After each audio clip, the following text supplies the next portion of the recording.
तहसीलदार का बाबू बना सरहंग अपने पद के रोब में मनमानी तौर पे जमीन करता है कब्जा।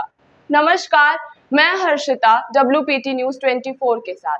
आपको बता दें कि ये मामला ग्राम खपुरी कोठार तहसील गोपद बनास का है, जहां तहसील में पदस्थ बाबू दामोदर तिवारी कितने दबंग हैं कि अपने पट्टे की आराजी को न जोताई करने देते हैं और साथ ही गांव के लोगों को भी धमकी देते रहते हैं। पीड़ित परिवार जन सुनवाई में जिला पंचायत में पहुंचे।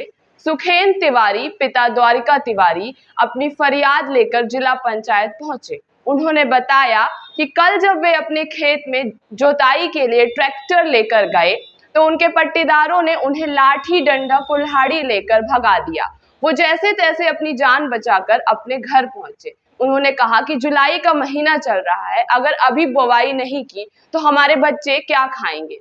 उन्होंने मुख्य रूप से राम प्रकाश तिवारी, दामोदर तिवारी, अमन तिवारी का नाम बताया कि ये मुख्य आरोपी हैं। आगे खुद देखिए रिपोर्ट में क्या है पूरा मामला।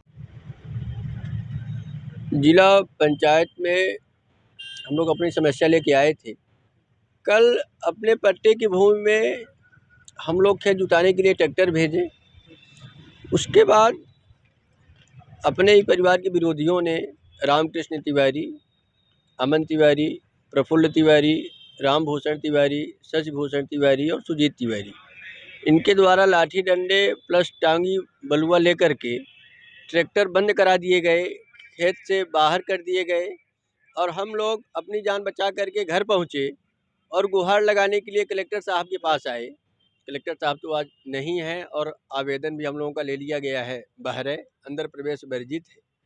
और रामकृष्ण तिवारी का एक बेटा है दामोदर तिवारी, जो कानून गोई में पदस्थ है तहसील में, और वो डायरेक्ट कहता है कि तहसील हमारी है, कलेक्ट्रेट हमारा है, SDM हमारे हैं, तहसील हमारी है और हम पट्टा आपका है पर हम जोतने नहीं देंगे। आपको जो कार्यवाही करना हो तो करते रहिए, हम इसी तरीके से हादसा बर्दाश्त करते रहेंगे, वारदात देते रहेंगे। हमारे घर के लोग इतना सक्षम हैं कि आने वाले समय में किसी की जान भी ले सकते हैं। ये हमारी माताएं बैठी हैं, साथ में पिताजी हमारे हैं, ये सब भाई लोग हैं।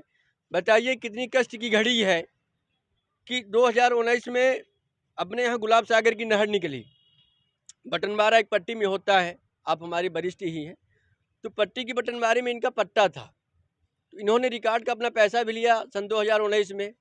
उसके बाद 2017 में पश्चिम मध्य रेलवे बड़ी परियोजना जा रही है, तो उनमें भी इनका रिकॉर्ड है। तो रिकॉर्ड का पैसा स्वाभाविक है गवर्नमेंट देती है, पर हमारा जहाँ रिकॉर्ड है उसको छोड़ने कोई तैयार नहीं है।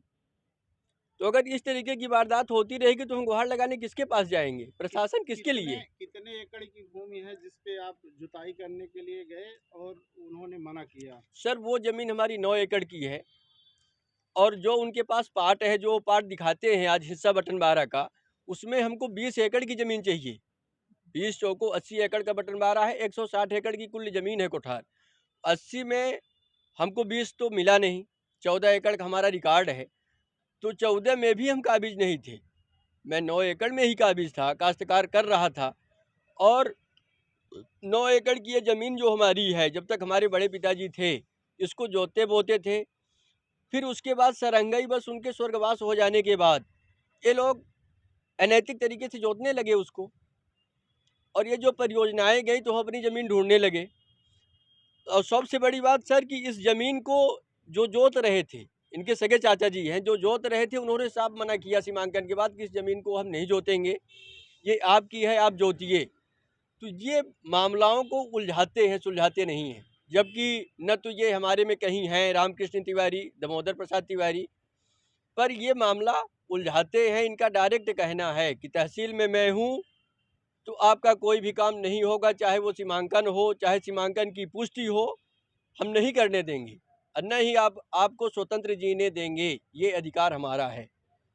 तो हम लोग कहाँ जाएंगे? दामोदर तिवारी जी ये दामोदर तिवारी का कहना है कि ना आपको पट्टी देंगे और न पट्टा देंगे। ये डंडा है, ये टांगी है, ये बलुआ है, इससे स्वागत आपकी होगी हमारे तरफ से। उसमें दामोदर तिवारी का क्या फायदा होगा बताइए? उसमें दामोदर तिवारी को ये फायदा होगा सर कि उनके चाचा जी जो हैं, जो जोते थे, उन्होंने मना किया। उनका रिकॉर्ड दामोदर तिवारी में है तो वो उनको देना नहीं चाहती। उनका मकसद ये है कि आपस में झगड़ा करते रहें, हम आनंद लेते रहें, ज़मीनें फंसी रहेंगी, इसी तरीके से दंगा फसाद कराते हैं वो। अब आप क्या चाहते हैं, प्रशासन आपके साथ कैसा न्याय करे? प्रशासन से मैं विनम्र अनुरोध करता हूं सर कि कम से कम पट्टेदार को मौके से जा कर के पटवारी आरआई की टीम गठित करके और पुलिस प्रशासन के साथ खेत की जुताई बुवाई करवाई जाए, नहीं तो हम गरीब कहाँ जाएंगे। जुलाई का लास्ट चल रहा है, खेत बिल्कुल पड़ा है, खेत टोटल पड़ा है, कहीं भी कोई बुवाई जुताई नहीं हुई है। दामोदर जी अपने खेत में सक्षम रूप से धान भी लगवाए हैं, पूरी फसल भी बोए हैं, पर ये अत्याचार कर रहे हैं। कहीं न कहीं किसानों की आह लगेगी और लंबी लगेगी। धन्यवाद। चलिए, मैं आपकी बात को अपने चैनल के माध्यम से सरकार स्तर तक पहुंचाने का प्रयास करूंगा। कितने लोग हैं आप लोग? सर हमारे खसरे में 18 लोग हैं, जिसमें से 2 भाई हमारे नहीं हैं, एक भैया बड़े पिताजी के, 2 बड़े पिताजी भी नहीं हैं, उनका जीविको पर ये दुर्भावना है। दामोदर तिवारी से आप लोग कितने लोग पीड़ित होकर के आज जिला पंचायत आए? दामोदर तिवारी जी से तो लगभग पूरा गांव पीड़ित है सर, और पूरा परिवार पीड़ित है। सिर्फ इसी मामले को लेकर, चूंकि इनके पास सुलझाने की क्षमता नहीं है, सरहंग है, तहसील में रहते हैं, वास्तव में पकड़ पहुंच होगी, ये सत्यार्थ है, ये बात छिपी नहीं है। तो क्या किसी की पकड़ पहुंच हो जाए सर तो वो अपना खेत न जोत पाए? आप ही बताइए, कितना बड़ा घोर अत्याचार है। खसरे में नाम अंकित है, सीमांकन हुआ, सब व्यवस्थित है, व्यक्ति अपना खेत नहीं जो पा रहा है। बुवाई नहीं होगी तो बच्चे जाएंगे कहाँ? न तो कोई गवर्नमेंट सर्विस है अपने पास। सुखेंद्र तिवारी, निवासी ग्राम कोठार, पिताजी का नाम है हमारे श्री द्वारिका प्रसाद तिवारी। तहसील कौन सी लगेगी आपको? तहसील गोपत बनासा है सर। और सबसे बड़ी बात तो इस व्यक्ति को यहाँ से हटा दिया जाए, थाना और सीधी इसको तहसील गोपत बना से हटा दिया जाए। मैं इनको बर्खास्त के लिए कहता हूँ। ऐसे व्यक्तियों को स्थानांतरण तो आप बात छोड़ दीजिए, स्थानांतरण में जब वो हमारे नहीं हुए, सगे संबंधियों के, तो अदर में जाएंगे तो क्या करेंगे? उनको सीधे कलेक्टर साहब से मेरा निवेदन है, और आपके चैनल के माध्यम से मैं मुख्यमंत्री से भी विनम्र प्रार्थना करता हूं कि ऐसे व्यक्तियों को सीधे न बख्शा जाए। अगर गलत है तो गलत है, गलत का नतीजा जो उनके गाइडलाइन में हो वो करें। निश्चित रूप